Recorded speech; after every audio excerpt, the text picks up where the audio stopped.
Esto es Al Minuto, las noticias que te impactan, los hechos que te importan en el momento en que suceden. Les informa Andrea Linares. Feliz viernes. Y también les informa este servidor. Yo soy Borja Voce. Recuerden, si está pasando, te lo estamos contando. Comenzamos. Y lo hacemos así. Vamos a hacerlo con la orden del presidente Trump al Pentágono de utilizar, escuche bien, las Fuerzas Armadas para atacar a determinados cárteles extranjeros a los que ha designado como organizaciones terroristas.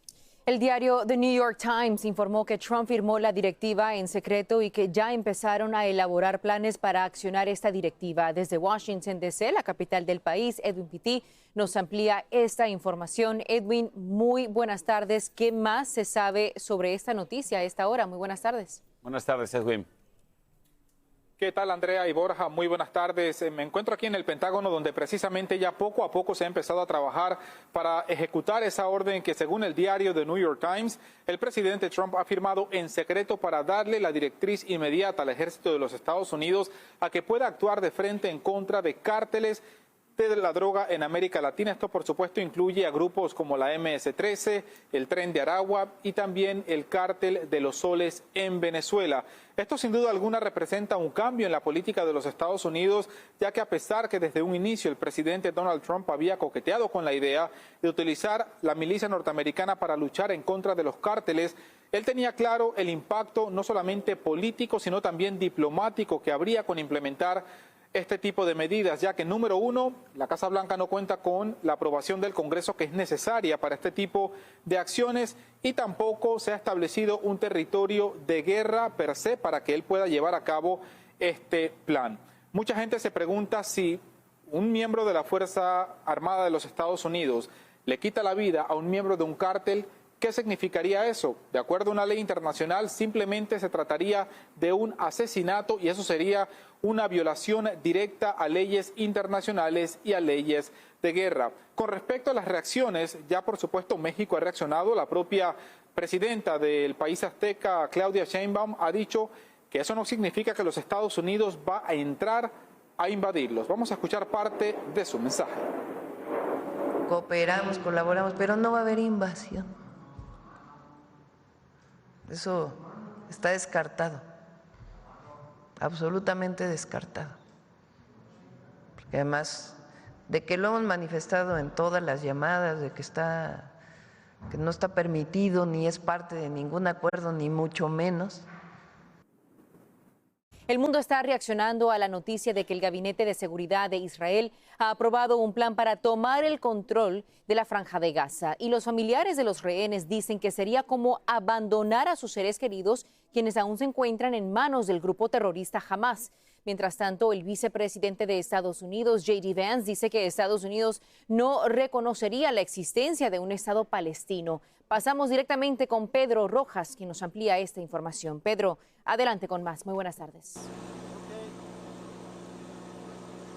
Así es, luego de esta decisión del Departamento de Defensa del Gobierno de Israel, o mejor dicho, del Consejo de Guerra de ese país, de decidir tomar totalmente la Franja de Gaza en las próximas horas, las reacciones no se han hecho esperar. Por un lado, Palestina ha solicitado una reunión de urgencia al Consejo de Seguridad de las Naciones Unidas. Alemania, por su parte, ha decidido que va a suspender la venta de armamentos fuertes y pesados a Israel, algo que ya Israel ha rechazado.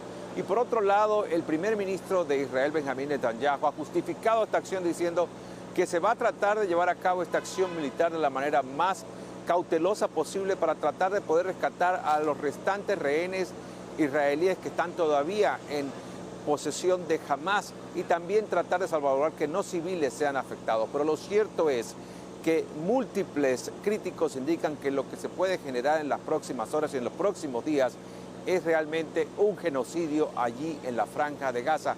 Pero por su parte, la Casa Blanca por ahora se mantiene bastante hermética sobre este tema. El que sí ha emitido declaraciones es el vicepresidente J.D. Vance, que hoy se reunió con el ministro de Relaciones del Reino Unido y dijo lo siguiente. Escuchemos. We have no plans to recognize a Palestinian state. I don't know what it would mean to really recognize a Palestinian state, given the lack of a functional government there. Ahora, mientras J.D. Vance mantiene esta posición férrea de que Estados Unidos no va a reconocer un Estado palestino, al menos en el corto plazo, lo cierto es que ya Francia, Portugal y el Reino Unido han dicho que van a reconocer un Estado palestino en la próxima conferencia general de la ONU que tendrá aquí lugar en Nueva York en el mes de septiembre. Y mientras toda esta controversia continúa, lo cierto es que las próximas horas en Gaza parecen estar marcadas por un fuerte conflicto bélico. Regreso con ustedes. Está siendo tratado de sus lesiones un pasajero de la compañía Royal Caribbean. El sujeto se divertía en un tobogán de uno de los cruceros cuando un vidrio acrílico se rompió, provocándole las heridas. Vamos a pasar con Lorraine Cáceres, que nos tiene más detalles sobre este dramático suceso. ¡Qué susto, Lorraine! Cuéntanos más. Buenas tardes. Así es. Hola, ¿qué tal? Buenas tardes. Se espera que el crucero regrese al puerto de Miami el sábado y de inmediato inicie una investigación formal sobre lo sucedido. Los pasajeros asombrados captaron la escena donde se ve claramente cómo cae el agua por el agujero enorme con el que quedó este tobogán. Esto sucedió el jueves en el barco Icon of the Seas. En el video se escuchan los gritos de algunos pasajeros sorprendidos por este accidente. Otros preguntan por el estado de la persona afectada. Al parecer, la persona se subió al tobogán, estaba dentro del tubo deslizándose cuando justo se rompió un panel de acrílico, provocándole las heridas. El suceso, por supuesto, provocó conmoción en el barco entre huéspedes que de inmediato sacaron sus teléfonos y empezaron a grabar. Las imágenes se han hecho virales en redes sociales. Segundos después de lo sucedido, los testigos gritaban para alertar al equipo de trabajo para que detuvieran las operaciones del tobogán. La identidad de la persona herida se desconoce, pero en un comunicado Royal Caribbean dice: nuestro equipo brindó atención médica a un pasajero adulto cuando se desprendió un vidrio acrílico de un tobogán acuático al pasar por él. El pasajero está recibiendo tratamiento por sus lesiones. El tobogán acuático permanecerá cerrado durante el resto del viaje, pendiente a una investigación. Les comento que Icon of the Seas zarpó de Miami el sábado pasado, 2 de agosto, para una travesía de 7 días. El barco es prácticamente nuevo, se inauguró en enero de 2024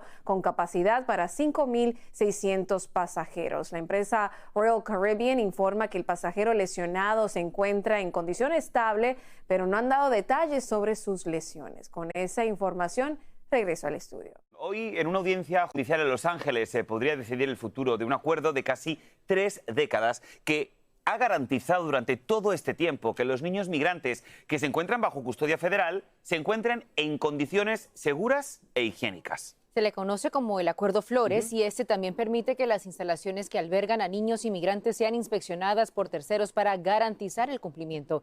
En vivo desde Los Ángeles, Juan Carlos González nos amplía y nos cuenta qué está sucediendo a esta hora. Juan Carlos, muy buenas tardes para ti, te escuchamos. Hola, Juan Carlos.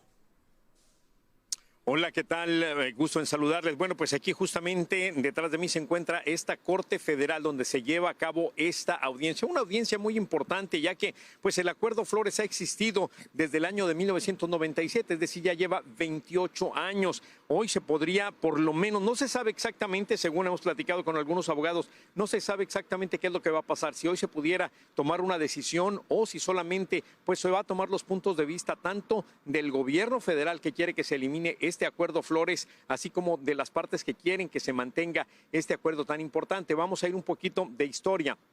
El Acuerdo Flores es debido a una demanda interpuesta a nombre de la entonces niña Jenny Lisette Flores, de 15 años de edad, originaria de El Salvador, la que estuvo retenida sin poder ver a sus familiares y en condiciones pues prácticamente muy difíciles. Este caso llegó hasta la Corte Suprema de Justicia de los Estados Unidos en el año 1993. La Corte Suprema de Justicia falló en aquel entonces en favor del gobierno. Sin embargo, 4 años más tarde, en el año de 1997, tanto el gobierno así como los demandantes llegaron a este acuerdo que hoy permite la protección de los menores de edad, sobre todo que sean pues detenidos en instalaciones aparte, es decir, que no estén con adultos, también que tengan derecho incluso a clases, que estén bien en todos los aspectos posibles. Sin embargo, pues el gobierno del ahora presidente Donald Trump, que ya intentó terminar con este acuerdo durante su primer mandato, pues está volviendo o quiere que se termine, quiere nuevamente que se termine, y es por eso que se lleva a cabo el día de hoy esta audiencia. Una crisis política inusual continúa sacudiendo el estado de Texas. Varios legisladores demócratas, aproximadamente 50, abandonaron el estado para detener la redistribución de los mapas propuestos que estarían favoreciendo en gran medida al Partido Republicano en el Congreso. Podrían obtener hasta 5 escaños. Hasta el momento no dan señales de querer regresar y la situación ha escalado hasta el punto que el fiscal general de Texas ha solicitado la ayuda del FBI para poder localizarlos. Vamos a pasar en vivo con Lidia Terrazas, quien ha estado siguiendo muy de cerca esta noticia y nos cuenta mucho más. Lidia, muy buenas tardes para ti. Buenas tardes, Andrea. Y es que el director del FBI, Kash Patel, aparentemente aceptó ayudar en la búsqueda de estos más de 50 demócratas que huyeron del estado de la estrella solitaria como manera de protesta contra los nuevos mapas del Congreso. Ahora, hoy es un día muy importante porque es la fecha límite para que estos demócratas regresen a la Cámara de Representantes. Si no regresan el día de hoy, el fiscal general, Ken Paxton, el fiscal general de Texas, ha dicho que buscará fallos judiciales que garanticen que los puestos de estos demócratas se declaren como vacantes. También tenemos que recordar que al romper el quórum, como se le conoce, bueno, estas decenas de legisladores ahora también enfrentan multas monetarias de $500 por cada día que no estén presentes en la Cámara de Representantes. Esta batalla se intensifica. Aún así, en estos momentos, legisladores se van a reunir para tratar de garantizar el voto de estos mapas de Congreso, pero la realidad es que aún se desconoce si van a haber suficientes legisladores o no el día de hoy presentes en el Capitolio para llevar a cabo esta votación. Se necesitan 2/3 de los legisladores, 100 legisladores de los 150 legisladores en el estado de Texas para poder completar este quórum y llevar a cabo esta votación, y eso incluye por lo menos 12 legisladores demócratas. Por eso es que estos próximos minutos son clave en esta batalla. También es importante recalcar que el gobernador de Texas, Greg Abbott, ha dicho que va a convocar cuanta sesión especial legislativa sea necesaria para poder llevar a cabo la votación y más bien la aprobación de estos nuevos mapas del Congreso que le darían una ventaja al Partido Republicano antes de las elecciones primarias